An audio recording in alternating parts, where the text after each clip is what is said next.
Mwezi wa 6 Juni ni mwezi wenye matukio mengi makubwa ya kihistoria kimataifa na kihistoria katika Afrika Mashariki. Nipo hapa kueneza habari nyingine njema kutoka kwa Fountain Gate Academy Tanzania kupitia kipindi hiki cha FGA TV. Yapo matukio mengi ya kupendeza kutoka timu ya wakubwa, wanawake na soka la vijana. Ungana nami Naila Shomari kwenye kuyafahamu yale yote ya kupendeza. Uwanja wa Sheikh Amri Abeid Kaluta mjini Arusha ulikuwa mashuhuda wa moja ya mechi ya kusisimua za ligi kuu ya NBC msimu huu pale Fountain Gate FC walipoandika historia kwa kuibuka na ushindi dhidi ya TRA United. TRA United waliingia katika mchezo huo wakiwa na rekodi nzuri ya kutofungwa kwenye uwanja huo, jambo lililowapa kujiamini mbele ya mashabiki wao. Mwanzo wa mchezo uliwaendea vizuri wenyeji hao baada ya kufanikiwa kupata bao la kuongoza na kuwafanya waonekane kuwa kwenye njia sahihi ya kuendeleza ubabe wao nyumbani. Wow, Dulas amemchukua kikoi kile na utamu wa haya mambo mpira uendelee kuwa nao, inawekwa kwenye njia ile. Nafasi Dulas! Ni John Lazarus anaambia hapa anaonesha utawala. Fountain Gate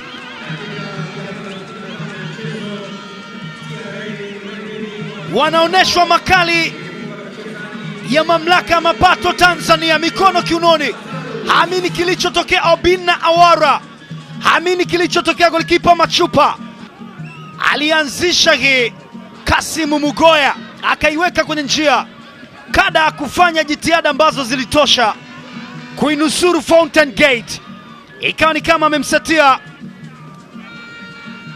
kama amemsatia John Lazarus, akaachia mkwaju ule. Ni mchezaji ambaye hakuanza katika ule mchezo uliopita, ametambulishwa leo na anawaonesha Fountain Gate kwa nini leo kocha ameamua nianze. Bao hilo liliwaamsha wachezaji wa Fountain Gate FC ambao waliona ipo haja ya kupambana zaidi kutafuta bao la kusawazisha na kwa kiwango chao cha mchezo na kuanza kutawala sehemu kubwa ya mchezo.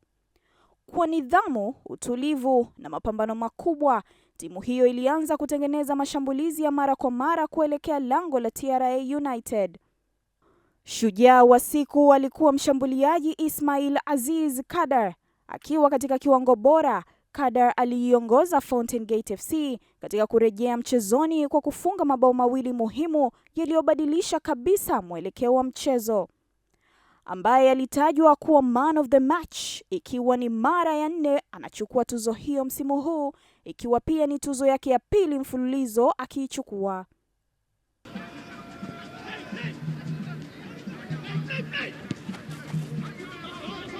Wanatafuta bao la kusawazisha Fountain Gate kuweza. Juma Isa Abushiri. Abushiri amepita pale. Juma Abushiri ndani box. Abushiri weka mpira, wana level scoreboard.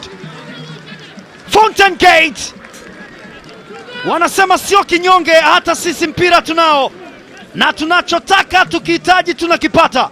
Ismail Azizi Kada alipika ule mpango. Juma Isa Abushiri, kama nilivyokuambia awali, ni mchezaji ambaye ana talent ya hali ya juu, anapaswa kuchunga. Ilikutana na talent imezaa bao. Wanapata bao la kusawazisha Fountain Gate. Alikombwa akakubali Tebandeke, akachukuliwa Valente, ikaingizwa pasi ya maarifa pale Fountain Gate. Akaitokea Juma Isa Abushiri. Abushiri anaondoka kikatili mno, anaitafuta njia, anaiona Abushiri. Abushiri ameseti ile kwa Oba, anaingiza cross, weka mpira, unapata bao la pili. Fountain Gate wakiwa wanadhani wako salama, TRA ndio wakati ambao walikuwa kwenye hatari zaidi, na Fountain Gate wanawapitisha TRA kwenye njia ngumu. Jean-Noel Amonom hamini kilichotokea, haelewi. Walidhani kwamba wako salama, walidhani kwamba wameukata mpira wa Obas, lakini hata wao wanajiuliza nini kimetokea. Isa Bushiri aliwavuruga wakavurugika, akaingiza mpira ule ambao kina Tebandeke walijua amemaliza kazi. Ni Ismail Azizi Kada kwa mara nyingine anaipa bao la pili Fountain Gate.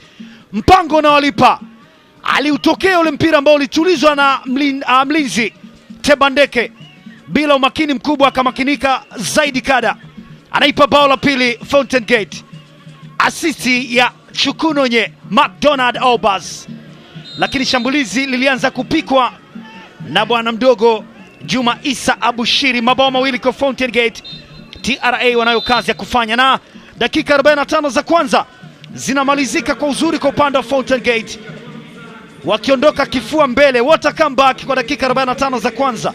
Anaweza kuwa ndiye nyota Fountain Gate huyo Juma Isa Abushiri, mpishi wa kila kitu ambacho Fountain Gate wamekitafuna na kuwapa faida na kupeleka maumivu kwa TRA.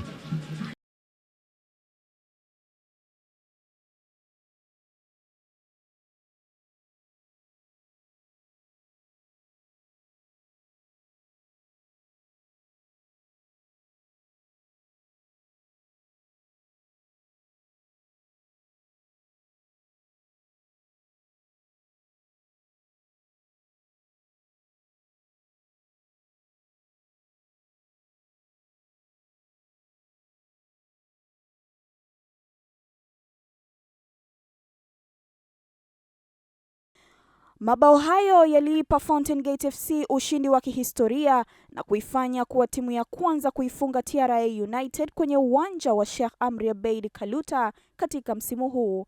Ilikuwa ni matokeo yaliyoonyesha uimara wa kikosi hicho pamoja na uwezo wake wa kupambana hadi dakika ya mwisho. Sadiq Said Ramadhani alizungumza baada ya mchezo huo, akieleza kuwa matokeo hayo ni muhimu sana kwao kwa sababu yamewasogeza hatua moja mbele. Malizika Sadiki, alama 3 muhimu, tunafikisha alama 29. Dabi ya Arusha, mchezo ulikuwaje? Pengine ni kipi ambacho unaweza kuwaambia Watanzania kilichosababisha mpate alama 3 hii leo? Cha kwanza napenda kumshukuru Mwenyezi Mungu, tunaweza kumaliza mchezo salama. Haukuwa mchezo rahisi kama ambavyo umeonekana. Mchezo ulikuwa mgumu kwa sababu timu zote zilihitaji matokeo. Hasa sisi tulikuwa tunahitaji sana hizo pointi kwa sababu sema ambao tulipokuwepo hatakuwa sehemu nzuri. Kwa hiyo nadhani morali yetu na ushirikiano na umoja na masikilizano wa benchi la ufundi na wachezaji, nadhani tumeweza kufanikisha ambalo tumelipanga katika siku ya leo. Kwa hiyo ni jambo la kumshukuru Mungu, tumeweza kupata pointi 3. Sasa unaweza kusema pressure imeshuka ya kushuka daraja, pengine hata kucheza playoff?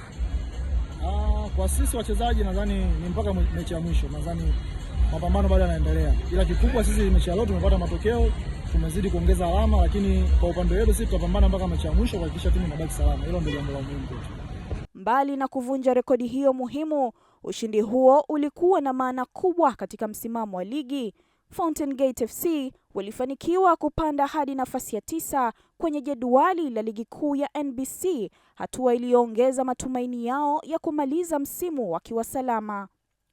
Kwa mujibu wa hesabu za msimamo huo, matokeo hayo yaliifanya Fountain Gate FC kuwa na zaidi ya 70% za kuepuka mechi za playoff, huku nafasi zao za kubaki moja kwa moja ligi kuu zikifikia hadi 90%. Ushindi huo umeendelea kuonyesha maendeleo ya timu hiyo chini ya benchi lao la ufundi chini ya Fred Felix Minziro, pamoja na dhamira ya wachezaji ya kuhakikisha wanamaliza msimu katika nafasi nzuri. Mashabiki wa Fountain Gate FC wameendelea kupata sababu za kuamini kuwa timu yao ipo kwenye njia sahihi ya kujenga msingi imara wa mafanikio ya muda mrefu. Kutoka kuwa nyuma kwa bao moja hadi kuibuka na ushindi mbele ya timu iliyokuwa haijafungwa nyumbani, Fountain Gate FC waliandika ukurasa mpya wa historia yao na kutuma ujumbe kuwa wana uwezo wa kushindana na yeyote katika ligi kuu ya NBC.